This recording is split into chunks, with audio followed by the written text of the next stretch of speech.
Okay, let's dive right into this explainer and explore what is honestly the ultimate superpower for curing modern burnout. And that is completely shifting your mindset.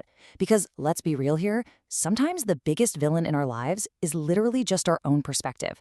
So if you've ever felt like the universe is out to get you, or you're just stuck in this exhausting loop of frustration, you're in the exact right place today. We're going to look at some incredible source material that teaches us how to completely flip the script on our own lives. Have you ever been so mad you just couldn't sleep? I mean, we've all been there, right? You're laying awake, kept up by pure anger or frustration, feeling like you're being totally controlled by someone else's actions. Your heart is racing, you're in the shower winning a fake argument, and suddenly this person who isn't even in the room with you is completely ruining your entire day.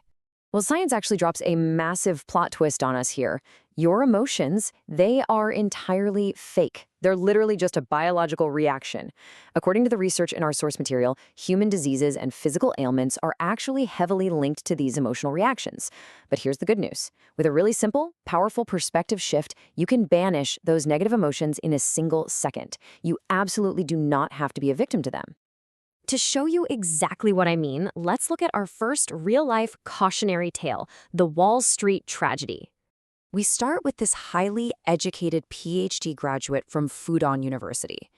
He makes it all the way to Wall Street, and he's raking in this massive six-figure salary. He's brilliant, he's successful, and he basically has the world on a string. But then he makes one terrible, terrible investment. He meets a woman in New York, they quickly get married, and literally the very second she secures her American green card, poof, she immediately divorces him and takes off. He was completely used. Now, because he just couldn't let go of that anger and betrayal, he let this one single event destroy him. He couldn't function.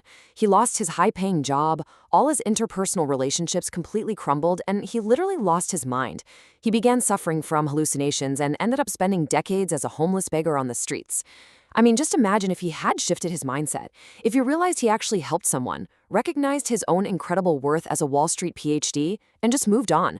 But instead, he let one single bad trade rewrite his entire existence. Now, let's pivot to a story that starts as a tragedy but turns into an absolute comedic triumph of perspective, the epic mom comeback. So our next story is about a single mother who made this staggering ultimate sacrifice. She was widowed at a really young age, and she outright refused to remarry for 30 years just to appease her son. She worked 3 jobs simultaneously to fund his elite education in the US. And when she finally retired, she sold her house, liquidated absolutely every asset she had, and joyfully packed her bags to go spend her twilight years with him in America. But instead of getting this warm, tearful welcome at the airport, she gets a cold letter. Her son wrote that his family had discussed it and, well, she was not welcome. And inside that letter, a severance check for exactly $30,000. He cold-heartedly calculated 30 years of motherly love at about 20 grand, threw in 10 grand for interest, essentially fired her from being his mom, and told her to stay away. So, let me ask you, if this happened to you, if you sacrificed 30 years, sold your home, and your own flesh and blood sent you a severance package, would you let it completely break you? Would you feel like the sky was falling and your life was officially over? Naturally, she was devastated at first. I mean, she was in absolute agony. But then a friend stepped in with this brilliant mindset shift. They said, look at it this way. You just paid off your karmic debt to this kid. You are only in your 50s, you're completely debt-free, and you are finally entirely free to live for yourself. And oh boy, did she ever. She realized she wasn't trapped. She was liberated. She took that check, cashed it in, and went on a hilariously awesome revenge tour. She traveled the world for 2 straight years, bought a fabulous brand new wardrobe, and even found a wonderful new husband. And the absolute cherry on top, she sent an epic mic drop letter back to her son saying, "Thanks for the cash, I spent it all, I've traveled to more countries than you, and I am living my best life. Have a nice life." So we have the Wall Street PhD who mentally locked himself in a burning house until it destroyed his life, versus the mom who treated a devastating rejection like cashing in a hidden winning lottery ticket. Right now, when things go wrong in your own life, which one are you? Are you reacting like the PhD or the epic mom? Having proved that changing your mind works miracles, let's get into how you can actually achieve this empowering state. The Art of Unbothered. The source introduces a concept that translates to a state of being completely unbothered. It's this profound ability to remain emotionally unmoved and peaceful, no matter what external chaos occurs around you.